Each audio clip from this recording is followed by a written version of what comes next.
আমাদের সমাজে বিয়ের ক্ষেত্রে অনেক বেশি মোহর নির্ধারণ করা হয়। আসলে এটা কোনোভাবেই সঠিক না। হ্যাঁ, মোহর নির্ধারণের ব্যাপারে আমাদের ছেলের সামর্থ্য অর্থাৎ পাত্রর সামর্থ্য অনুযায়ী দেখা উচিত। আর অনেকে বলে যে নির্দিষ্ট কোনো মোহর আছে কিনা বিয়ের ক্ষেত্রে। তো আমার জানা মতে নির্দিষ্ট কোনো পরিমাণ নেই বিয়ের ক্ষেত্রে। তবে একটি হাদিস পাওয়া যায় যেটা মিসকাতে 3204 নাম্বার হাদিসে উল্লেখ করা আছে। ইবনু মাজাহ 1887 এখানে উল্লেখ করা আছে হাদিসটি। আমি পড়ে শোনাচ্ছি, আপনারা স্ক্রিনে লক্ষ্য করুন।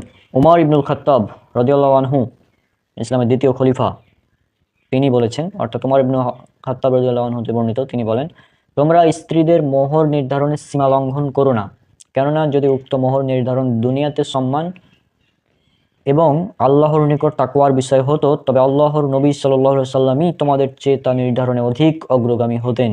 কিন্তু 12 উকিয়ার বেশি পরিমাণ মোহর নির্ধারণ রাসূলুল্লাহ সাল্লাল্লাহু আলাইহি সাল্লাম তাঁর কোনো সহধর্মিণীকে বিয়ে করেছেন কিংবা কোনো মেয়েকে বিয়ে দিয়েছেন বলে আমার জানা নেই। এখানে 12 উকিয়া বলতে আমাদের বাংলাদেশি টাকায় প্রায় 10,000 মতো হবে। হ্যাঁ, আমার জানা মতে প্রায় বাংলাদেশি 10,000 টাকা মতো হবে। তো আল্লাহ রসুল তার কোনো মেয়েকে এর বেশি মোহরে বিয়ে দেননি এবং তিনিও এর বেশি মোহরে বিয়ে করেননি। সুতরাং আমরা দেখতে পাচ্ছি এটা খুব অল্প মোহরের সংখ্যাটা। তো আশা করছি আপনারা বিষয়টি বুঝতে পেরেছেন।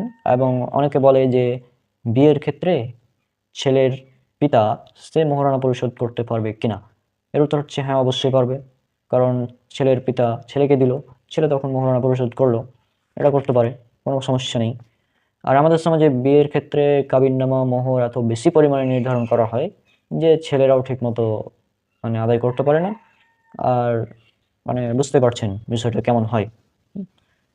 তো আশা করছি, আর মোহর এটা ফরজ করা হয়েছে ছেলেদের উপর, স্ত্রীকে মোহর দিতে হবে, এটা হচ্ছে ফরজ, দেওয়া বাধ্যতামূলক। তো আশা করছি আপনারা বিষয়টি বুঝতে পেরেছেন। আর এক্ষেত্রে ছেলের পিতা ছেলেকে সাহায্য করবে বিয়ের মোহরানা দেওয়ার ক্ষেত্রে, এবং মেয়ের ফ্যামিলিও একটু স্যাক্রিফাইস করা লাগবে, কারণ অতিরিক্ত মোহর নির্ধারণ করা আসলে উচিত না।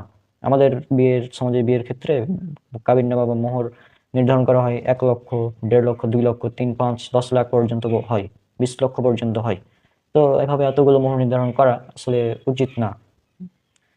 অল্প মোহর হবে, অল্প মোহর নির্ধারণ করতে হবে, এটা হচ্ছে ইসলামী শরীয়তের নির্দেশ।